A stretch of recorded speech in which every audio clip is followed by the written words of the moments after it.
Okay, so plot is not just a sequence of events. It's a sequence of events that are connected to each other, one of which affects the other. And all of those events are somehow the result of the presence or the interaction of characters.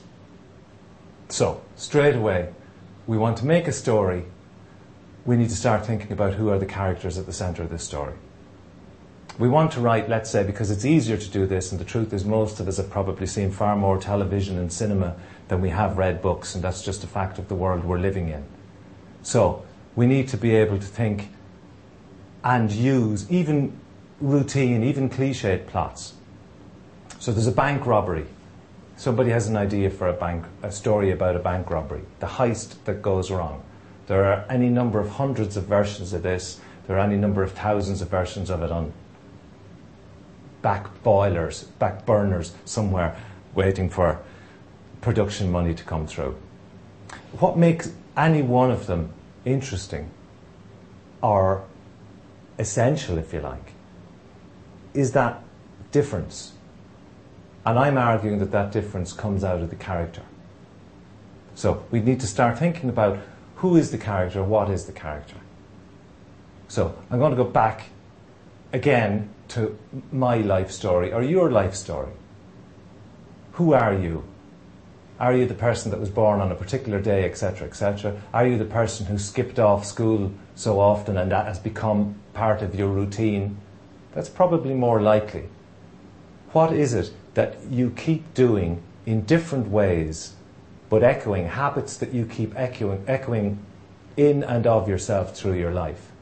What is it that makes you you? It's not something you were given, it's something in your reaction to the world. And in a similar way, at the heart of every character in a story, there is at least one, and there might be hundreds of these traits. They're not just quirks, they're not itches and all of this kind of stuff. You know, they're not handsome good looks and chiseled jaw necessarily. That doesn't necessarily change somebody's behaviour. They're ways they react to the world.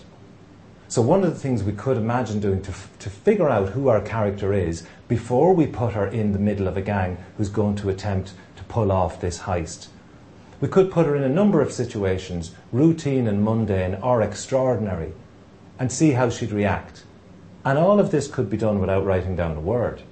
All of this could be done as a thought process, driving to school or on the way to work, or doing the wash up, or wherever it is that your real creative work is done, or in the boozer.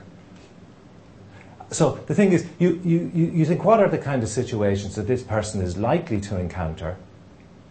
But then you think of what are the situations this person is unlikely to encounter?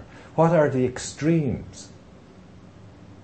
And all of these rules of thumb are all so obvious that it shouldn't be necessary in an instructive creative writing DVD to have to talk about them. But the problem is that often we put our common sense behind us when we get creative.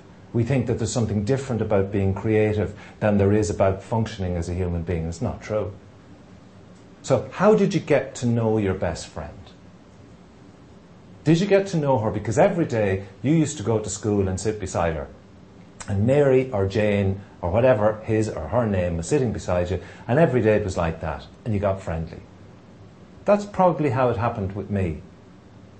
But then one day we went on the school tour. Now wait till I tell you.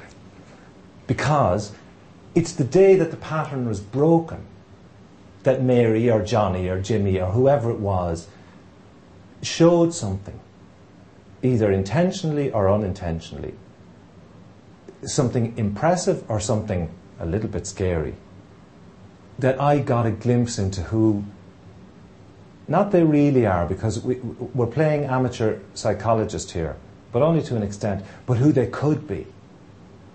Because for that moment, when I saw the way Mary treated that hedgehog, sorry, I don't know why I say hedgehog, but it comes into my mind, so there it belongs.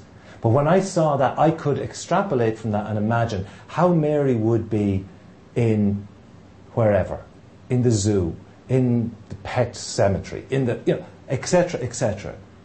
No idea is too useless or too mad or too banal, because none of them are going to end up necessarily in the story about Mary, but any one of them could be the trigger that lets me see, that's how Mary will react when the lift jams and the 5 robbers are stuck and the bells are going off.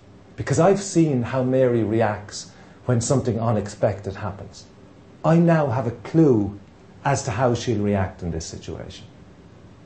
So the whole trick of, particularly of short stories, is that the finished product should be short, but the thinking should be long and complicated and mysterious, as mysterious to the writer as it is to the reader. It's a journey of discovery.